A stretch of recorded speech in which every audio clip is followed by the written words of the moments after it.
Hi, everyone. Thanks for joining us today. My name is Amanda Miller, and I'm with the Place Setting Company.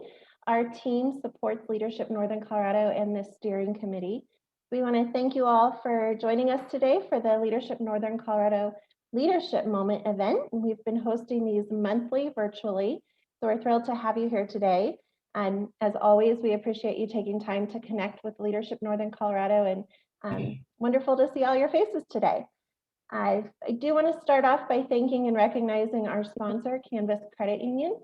Without their support, we wouldn't be able to do all the things that we're doing for the program, and I just really appreciate their contribution. Also want to recognize the Leadership Northern Colorado Steering Committee members. A few of you are on the call. If you're here today, go ahead and wave. I know some of you will be hidden there in the bar at the top, but we're so thankful for your commitment to this program and the work that you do for Leadership Northern Colorado. A few reminders before we start the interview today. Please stay on mute. If you have any questions for the session today, please drop those directly into the chat. Nancy Patton is one of our committee members, and Nancy will be monitoring the chat. We'll get your questions here at the end of the program today. We do want to let you know that we have a great speaker set up for our July event, so please save the date and mark your calendar for Tuesday, July 13th. At 3:30 on Tuesday, July 13th, we'll be meeting with Jacob Castillo. He is the Director of Economic and Workforce Development at Larimer County. We will be dropping the registration link into the chat feature here later at the end of our program. So hope to see you all back here with us in July. So I am now going to turn it over to Don Pepke. Don will introduce Chris, our speaker, and get the program going for us today. So Don? Awesome. Thanks, Amanda, and thanks everybody for being here today. And we're very excited to have Chris here today. Just a little bit about Chris before we get started with the hard-hitting questions. Chris Garcia is a graduate of Colorado State, the University of Northern Colorado, and the Latino Leadership Institute Executive Leadership Program through the University of Denver. He currently acts as the Associate Director of Alumni Relations at UNC and is co-founder of the Latino Northern Colorado podcast, which I'm interested in listening to. Chris also serves on the board of directors of the Colorado Latino Leadership, Advocacy and Research Organization and co-leads the Latinx Professional Network Young Professionals Group in Greeley and Evans. So thanks for being here, Chris. Thanks so much for having me, y'all. Yeah. So the very first hard-hitting question I have for you is, what characteristics or skills do you think that all leaders should possess? Well, I'd like to start by again thanking y'all for having me, and then also I'll share the link to the podcast if anybody wants to listen. Our podcast focuses on issues and impacts and resources and opportunities that impact the Latino community and the community as a whole. And we also interview leaders from Northern Colorado and from across the United States who are from the Latino community. But to get to your question, I think I wanted to highlight three. I think that there's like so many different ones that we can talk about, but I wanted to start with vulnerability. I think that vulnerability and the ability to acknowledge when there's something that you don't know or opening yourself up to learning is so powerful for a leader to have, because it's really hard for us, I think, to admit our shortcomings. But in the end, it's really important for us to make us stronger leaders, to acknowledge that we need to be vulnerable and that we don't know everything, and that our team members, our colleagues, our support systems can be really supportive in that. I also wanted to talk about presence. I think that when you are in the presence of a leader, you feel it, right? Like there's like an essence that comes from them. There's a confidence that comes from folks. And it can be quiet. It can be at the back of a room. It can be in the middle of a group. But there is a presence and a confidence that comes from leaders, I think. And it's something that you can learn. I think it's definitely something that you can learn. But I think that it's the ability to kind of challenge authority in the room without having to raise your voice. And it like allows you to either support or become an ally for, or really kind of engage people differently because of like the weight that you may carry as a leader. And the third thing that I wanted to talk about that I believe is a characteristic that all leaders should possess is really great communication and listening skills. I truly believe that leadership only works when teams can be collaborative, and communication is definitely at the core of that. Are you listening and looking for the challenges and changes that your team is really like looking for? Are you giving effective feedback? Are you asking if it's okay to give feedback, or if it's the right moment to give feedback? And then have you built the trust that you need with your team? And I think that that comes from really kind of communicating with them and engaging with them, and really kind of, I guess, helping them feel that you are there to support them. That's an awesome, those are awesome things. And don't you feel like all three of them really, that vulnerability kind of weaves through all three of them?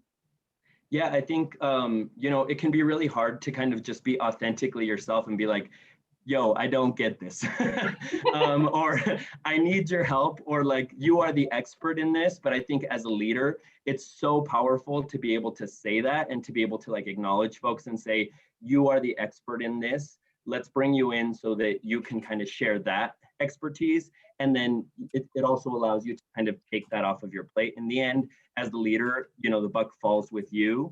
But at the same time, it allows you to give your team or those colleagues that you're collaborating with a really engaged experience, and allow them to really shine. Are you a fan of Breonna Brown, perhaps? Yeah, I mean, You've heard of her at least. Okay. She's great. I know a lot of people who are a huge fan of Breonna Brown.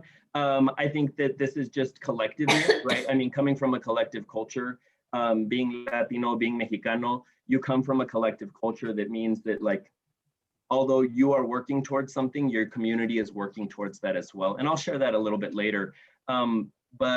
But when you talk about leadership, it's not simply for yourself, it's for you, it's for your family, it's for your community.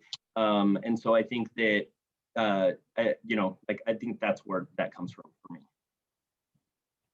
So kind of on that, to extend that thought a little bit, Chris, is there a mistake that you see leaders make often?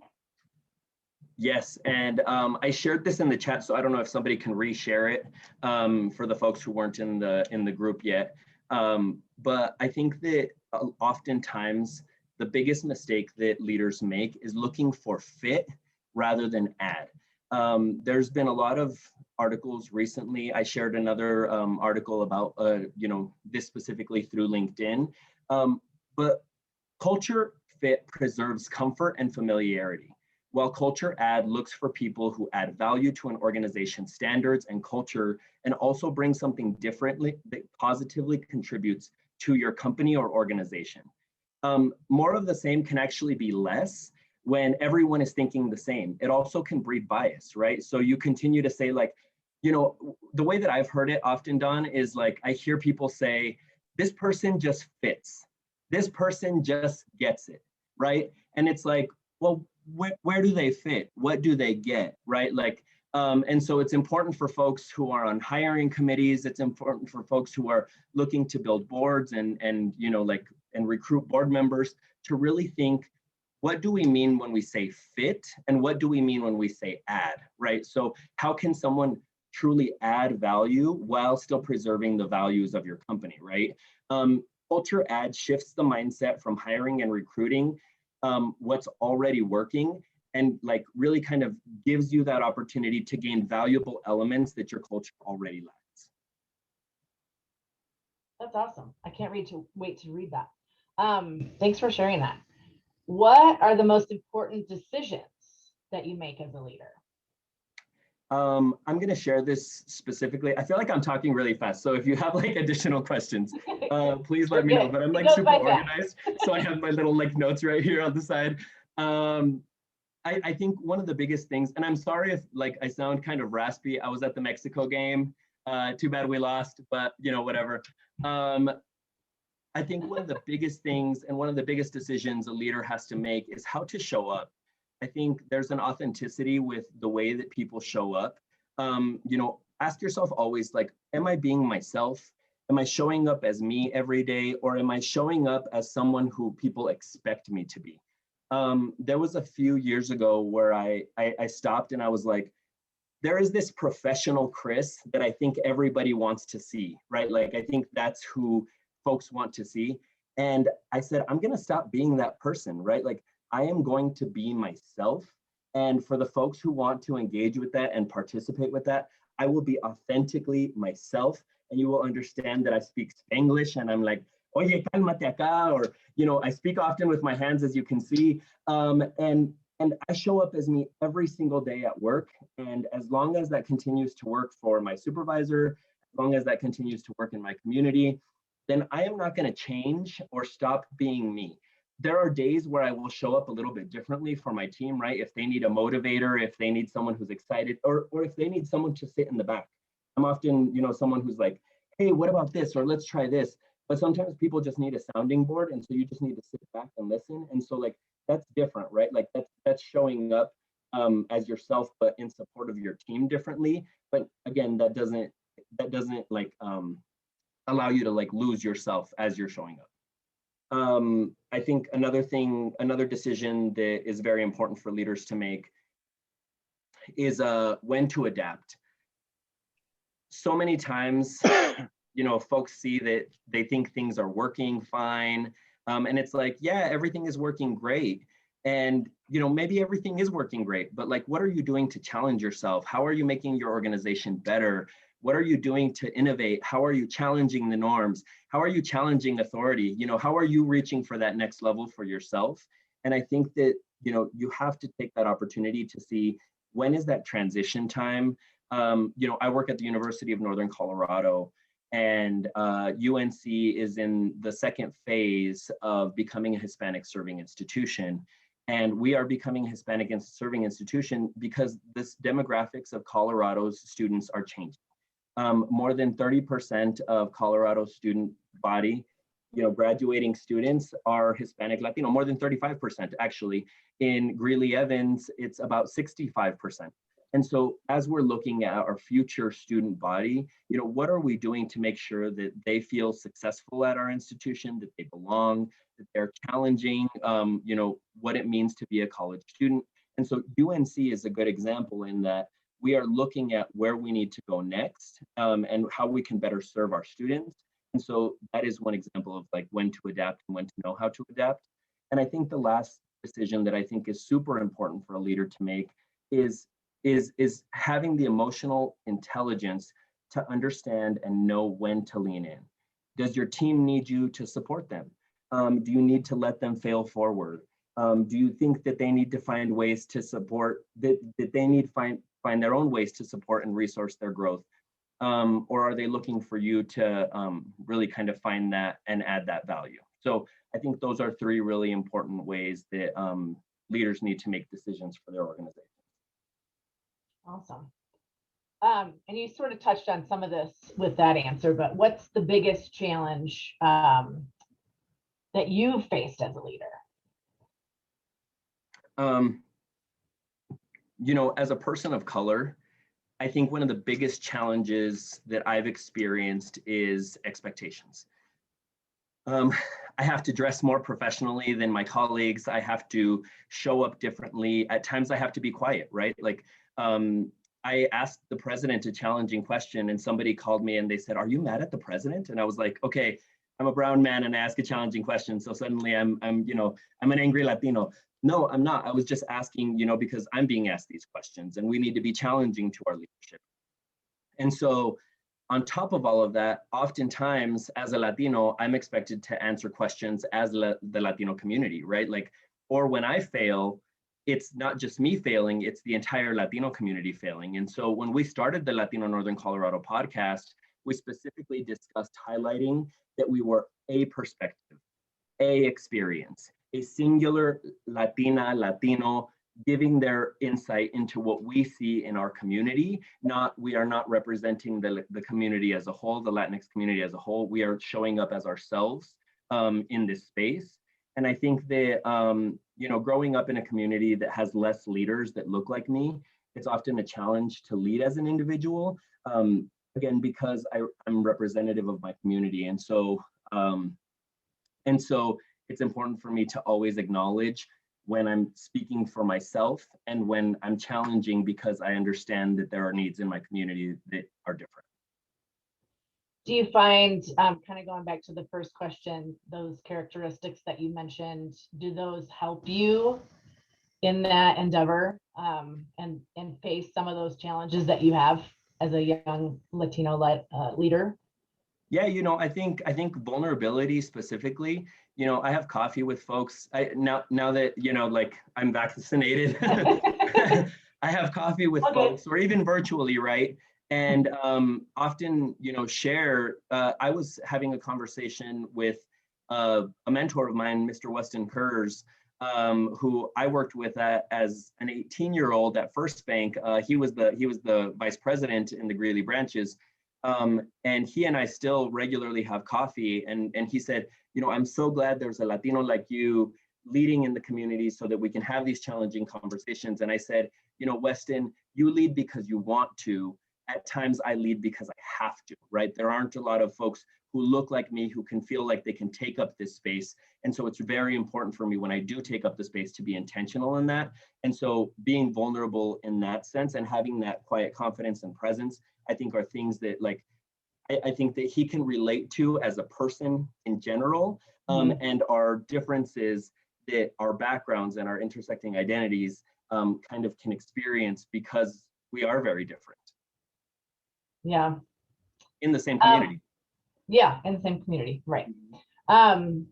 Okay, so what is your favorite book, or who's your favorite leader, and what did you learn from it or them? So I chose a leader, and there are tons of books, but I think that the Leadership Northern Colorado gives enough books. So I'm going to give a history lesson. I shared a link earlier about Casimiro Varela. Casimiro Varela is a senator who served as a territorial legislator and helped write the Colorado Constitution. And he represented Colorado as a senator for 37 years.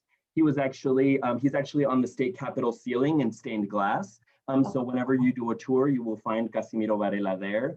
I think something very powerful about Senator Varela is that he fought so that the original Colorado Constitution would be written not only in English, but also in German and in Spanish to ensure that Colorado's major language identifying communities would have access and knowledge of what the laws that they were abiding by, which I think is so powerful because as someone who's worked in local government, as someone who's worked in education, as someone who's worked in nonprofit, it's really important that our communities have access to opportunity and access to knowledge.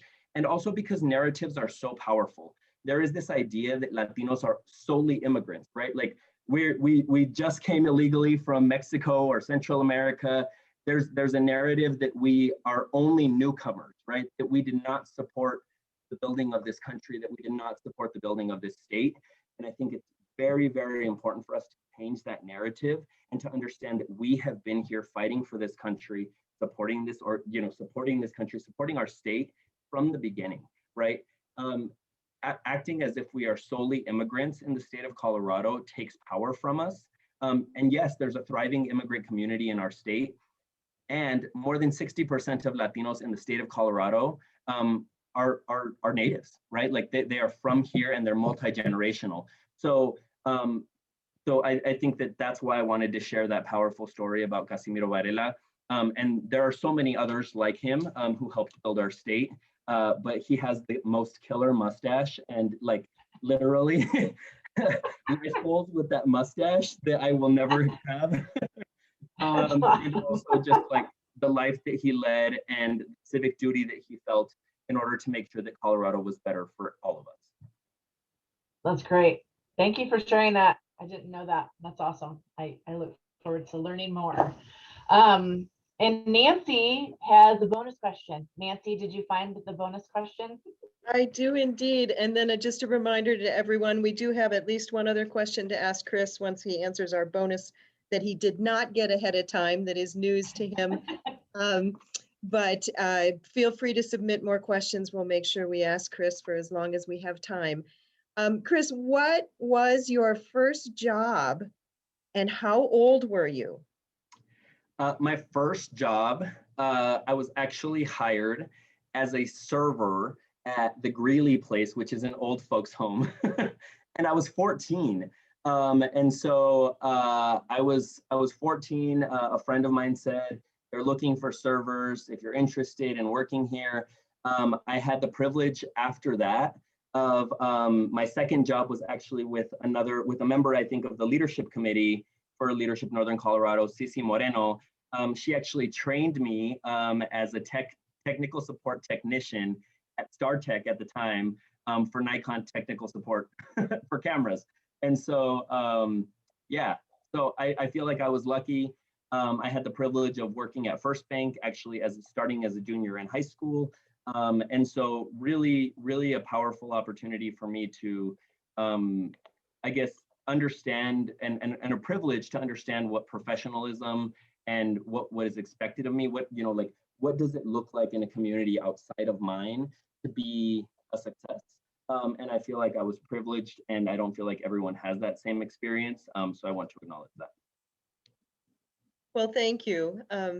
We've had a really good time learning about everyone's first job, and I think a lot of the amazing skills we picked up at that very first job. So, hey, we had a question come in that says, can you talk more about managing or creating a presence, because you alluded to that, as a leader and especially as a person of color?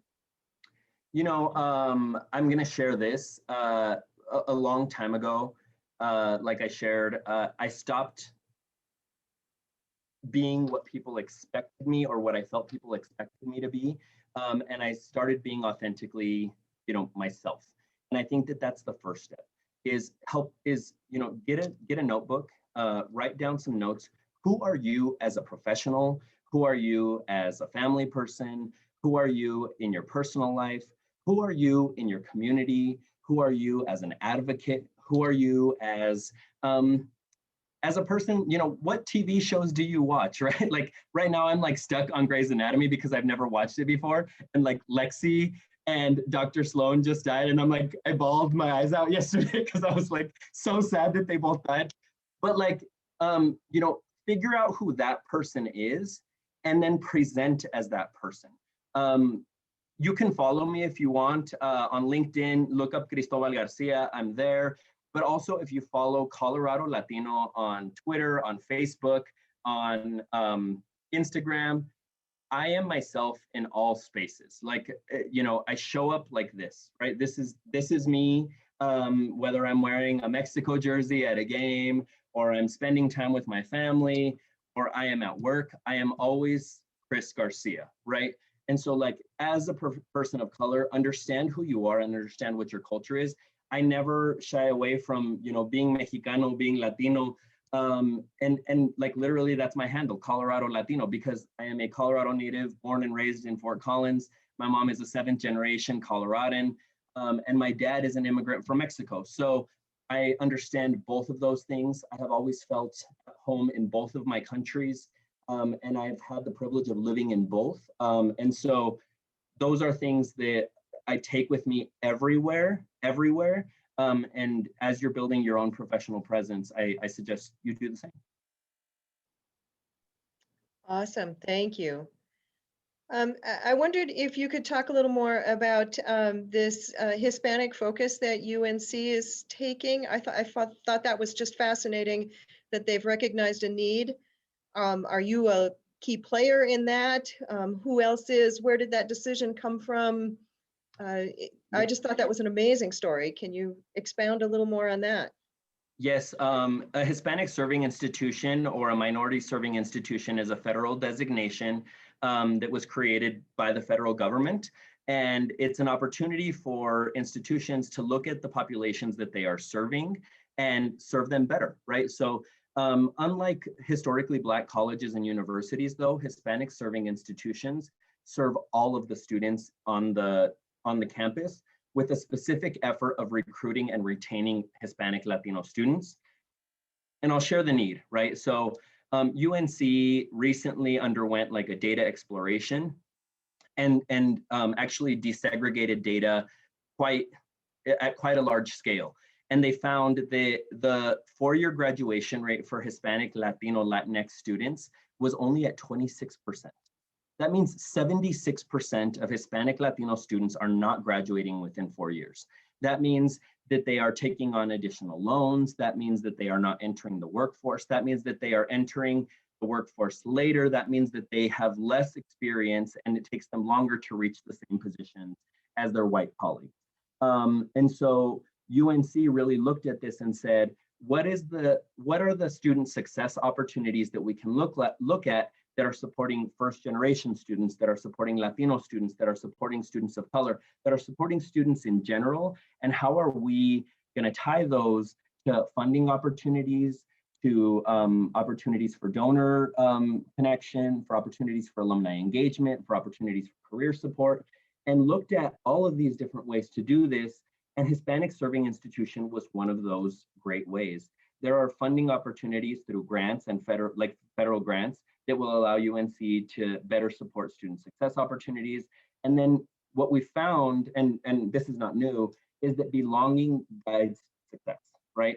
And so when our faculty and staff are better trained to serve a more diverse student population, then our students have better success rates because they feel like they belong in the classroom, they feel like they belong on the campus, they feel like they're connected to the people who are supporting them, and they feel like they are a UNC Bear, right? Like, I feel like I'm a UNC Bear.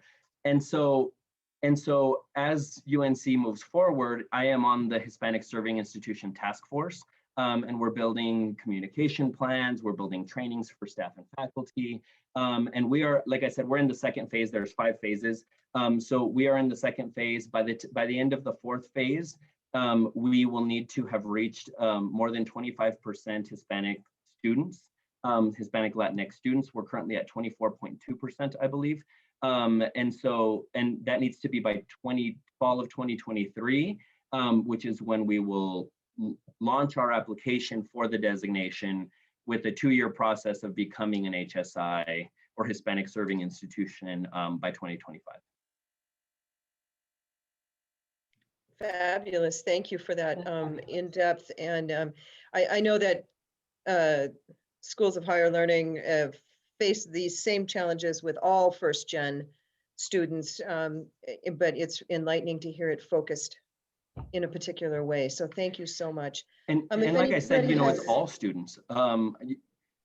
I'm going to share that our 4-year graduation rate for all students is also not a D. And so like, we also need to move up. You know, C's get degrees, but we're not even there yet. And so like, we really need to look at what student support efforts are changing. And much of the work that has already been done, this is not a new pathway. This is a continuation down the pathway that we are already going towards, in just a different way of serving Colorado students, because Colorado students look more and more like me every year. Awesome. Chris, we've just so enjoyed your conversation. Thank you. Dawn, do you have a wrap-up sentence for us? I think I'm gonna jump in. I forgot to mention that you're a 2019 LNC graduate. Sorry. Yeah.